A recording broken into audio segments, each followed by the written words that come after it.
more can I say? Top Billin. Yo, Top Billin. Hi, Top Billin. Here we go, right? If I'm lying, I'm flying. I thought that before Seattle's game, before Arizona, I thought this could be the one that gets them, right? When I said 50 million times, I keep trying to concentrate on the defense and certain aspects of the team, that if you keep playing with fire, you may just get burned.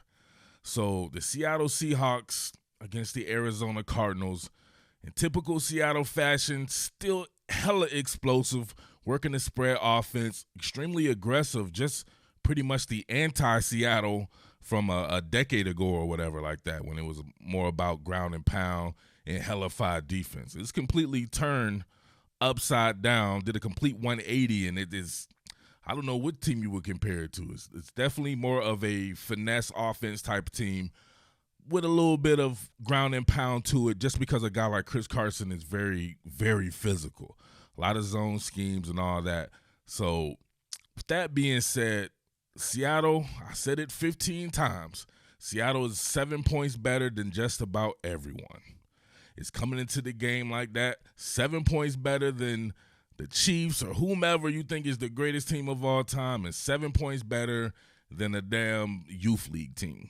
It cannot separate itself. So when you keep playing that style of ball, somebody's going to get you eventually, man. Somebody's going to get you, because you're not going to have your A game or be on your A game every single time. Your man Chef Russell's still out there dicing your little ass up like celery. However, he has some uncharacteristic mistakes, and the defense left a lot to be desired. And maybe could have actually been worse if it weren't for a heroic effort by your man DK Metcalf. That dude is just a freak of beyond freaks. And that's another thing. So I came with the stuff, right? This is going to be not necessarily the film study portion, and I'm going to come back a little bit later because I want to talk about the defense. All 22 is not out yet for this particular game, at least while I'm doing this. So I just want to talk about a few of these plays that were a little bit janky from the Seattle Seahawks on offense as far as the turnovers go. But I remarked about the Antonio Brown interest, or maybe it was not any type of interest. I'm not sure what went down with that. He signed with the Tampa Bay Buccaneers, another team that I am definitely afraid of if I'm talking about Seattle playing them, because they play such great defense and they have an offense capable as being as explosive as Seattle. So these are the type of teams that I was thinking about in the future, that if you can't change the scope of your defense, maybe you can just completely outscore teams and make your offense your best defense by being even that much more explosive. But then you have people saying stuff like, oh, don't need anybody else. DK Metcalf is the best wide receiver in the NFL. Come on, man. Don't do that to yourself. Don't be a premature evaluator. You don't want to do that to yourself. He's going to be a great player, but he's never even had more than 6 catches in a game before. He's not a volume guy yet. He still has a lot to learn as far as the quick game and mid-distance in the mid-range game goes. He'll get there. He eventually will be that. But come on, you can't do that to Julio Jones and DeAndre Hopkins and Michael Thomas and all these guys like that. He's not there yet. Tyler Lockett, on the other hand, is a goddamn animal. He is that by every sense of the word, no doubt about that. But imagine another guy with the skills of a Lockett being able to combat that in the quick game and being that much more explosive, where you're not throwing the ball to Greg Olsen and people like that. I like David Moore. I didn't see any Swain. More Swain, please, and people like that. But Antonio Brown would have been perfect. So to me, that's kind of a blunder. But I just don't know anybody on defense. You'll have to start giving up assets. So I don't know about that either. That's not my style. I'm the name of the game right there. I don't know what you have to do to trade for a good defensive asset. There aren't really any that could change the game for you as free agents. Maybe a Clay Matthews, but a man was a street free agent as a wide receiver. He would just make you that much more explosive, give you another great option beyond your first 2 options. But that's neither here nor there, because that's not going to happen. So can't rest on your laurels, and Seattle still doing that shit again. Who wrote this particular script this time, right? I didn't like this script. This one was like This Is Us. If y'all ever watch This Is Us makes you cry, right? It made my wife cry. I wasn't crying, though. You know what I mean?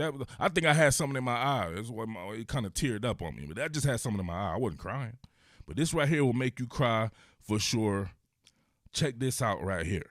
All right, so I wanted to start on this last one here, just because I think it was such a great defensive call by your man Vance Joseph, the DC of Arizona. Arizona is a mother. It's a young team with a lot of young talent, which makes me think that Seattle needs to go ahead and procure that Super Bowl ASAP. It needs to go all in. It needs to do something at the deadline to try to go all in for sure. Not saying that Seattle won't be the truth here in the next few years as well. They have some really good young assets too. However, there are some core players on defense, of course, that are a little older. But these guys right here, man, look at this. A lot of speed across the board. We're here, Vallejo and Isaiah Simmons and Fitz. And my man Devondre Campbell here, Hassan Reddick. So having these guys look like they're about to bluff all gaps. And there are two more guys here to the right of Devondre Campbell and another guy to the right of Hassan Reddick here. I think it was Murphy, the nickelback. So you have one there coming, Reddick coming, and then a couple of guys on the outside as well. So you still had a four-man rush. However, man, these boys dropped off.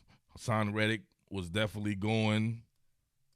You had Fitz, he was dropping out. Simmons also dropping off. They were angling off here. And this is kind of tricky because if you're Chef Russell here, you want to deliver hot. So he knew exactly what he wanted to do there. He wanted to deliver hot. However, to me, I don't know how you would have done this. It was 3rd and 14. You had Lockett coming kind of on a slant here, but he comes behind Fitz. There's really nowhere to go with this ball. He maybe should have just ate it, and they could have just lived to play another day, maybe punt it or something like that. But I don't know. Your man Chef Russell got food on this one. Check it out. Bang. That's terrible. Absolutely terrible, man. Look at right here. You got a couple of double ends, or you just got one end. You wanted to hit Lockett hot. Not on 3rd and 14. I just don't see how you were able to do this. Maybe if they would have not angled off and just dropped directly back, this would have been good. But even the throw looks a little off. Lockett's not even locating. He didn't even get the hot read on this. He continues to go, and then bang. The rest is all history there.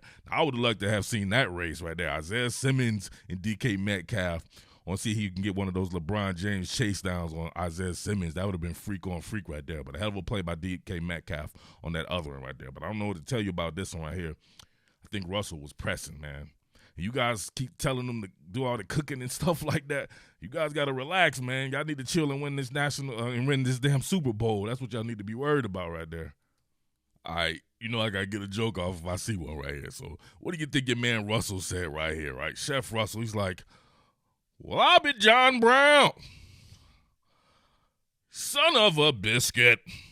I want all your Chef Russell quotes, what Chef Russell says when he gets angry, right? You know he's going to keep it PG, but he's still angry. All right, on this one right here, I'm going to have a table route. This is Russell, all on Chef Russell here. He got lackadaisical and threw an errant pass. He should have not floated this. He should have just drilled it in there to the outside, which you will see. But he was thinking that the coach was clear because he thought it may be a zone. You're going to have a mesh concept here with Disley and DK Metcalf there. Then you're going to have just pretty much traffic routes by Swain and Tyler Lockett here. So they're just trying to muddy up the traffic to free one of these crossers, or at the very least, muddy it up enough for where Chris Carson would just be alone. And Chef Russell already had his mind made up that it could possibly be zone, and he just threw an errant pass, man. This was bad, too. This is one of them son of a biscuits. Check it out. Nope, to the inside. Man, look at this. First of all, he's open right away. I'm not sure why he wouldn't have just I don't think he wanted to get it batted down, maybe. Maybe that's what it is. Maybe he didn't want to get it batted down, but he lofts it in there, right? He's letting it fall off a cliff like he's throwing a deep ball. However, man, if he drills this in there to the outside, lead him towards the pylon, this is a touchdown. He threw it back on the inside. Then, bang. Then hilarity ensues, of course. Look at this, man. This is when you get scared, right? This is when you punch the bully. They're like, all you got to do is punch the bully, and then, you know what I'm saying, you'll get the bully off you. That shit don't never work. People get their ass whipped by bullies. I'm here to tell you. I ain't, you know what I'm saying, anybody whoop my ass, but you know what I'm saying? Ain't no kid I ever bullied. I'm just playing, Rob. I'm not bullying anybody. But check this out right here. He punched the bully, then tried to run. Now he's like, ah! You can see the hand right there. Ah! Get off me. Nope. Bully caught up to him, slammed him and rolled his head and concussed him, right? A little bit of a mini concussion. Buda Baker was done. Absolutely done. What a hell of a play, but I want to get to that on the one I do a little bit later on in the week, though. But bad pass from Chef Russell again. All right, yeah, this one was weird. I think it's a miscommunication where DK Metcalf was looking for a back shoulder fade. Russ held on to it too long. You can see DK has already turned and looking. Looks like he thought it was going to be a quick back shoulder fade. Russ vacated the premises, right? Dipped out the back door, and then threw it like it was going to be a legit fade up the field. I don't know what to tell you. I don't know what to tell you. This is just uncharacteristic. That's why I'm not even really – that's why to me it's really nothing, to be honest with you. Look, check this out, right? Even with all that said, Arizona still barely beat Seattle. Arizona, I think, is a team that's going to be great. But it took that Herculean of an effort from Chef Russell to do some uncharacteristic mistakes, and they still barely got out of there with the win at home. So, damned if you do, damned if you don't by that measure. I just think that you won't see too many mistakes like that from Russell Wilson, period. So, it'll take a team to just play a lot more solid defense than Arizona was playing. They did coerce Russell into these mistakes, but I think a lot of these mistakes were just Russell pressing, trying to make something happen in a year that looks like it's his MVP year. So, I don't know. Maybe he's got to get that out of his mind. Don't worry about an MVP or anything like that. Just play that Seattle Seahawks football. Pete Carroll had to have a conniption. I'm pretty sure his knee exploded. His new knee exploded or whatever like that. Just thinking about having turnovers like that. He wants to play turnover-free ball. He's a defensive guy. That's why you guys make fun of him, and he wants to ground and pound and play solid defense. He has a suspect defense, and he has a quarterback that's launching the ball downfield. This is the complete opposite of what Pete Carroll is used to. So he'll have to take some getting used to with that, but they shouldn't really worry about this. And I'm saying this is a mulligan. I'm actually glad this happened in Seattle because you would hate for it to happen later in the year because now you can sit there and reassess yourself and see if you need to change some things. Like, you need to be less aggressive, right? You need to have some stuff that really works the quick game. Do you need to get somebody else in here who can work the quick game? Or you need to get somebody on defense who can get after the passer. So, I don't know. Maybe they should explore Clay Matthews. I'm not sure what to tell you there, but this is a blip to me, right? This is an aberration rather than the norm I would suspect, but this is a tough-ass division. I was expecting them to perhaps get got by Arizona, and I think the Rams and the Niners are going to be very tough as well.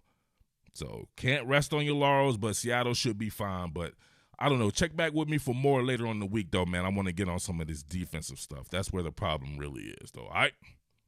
Peace. What more can I say? Top Billin.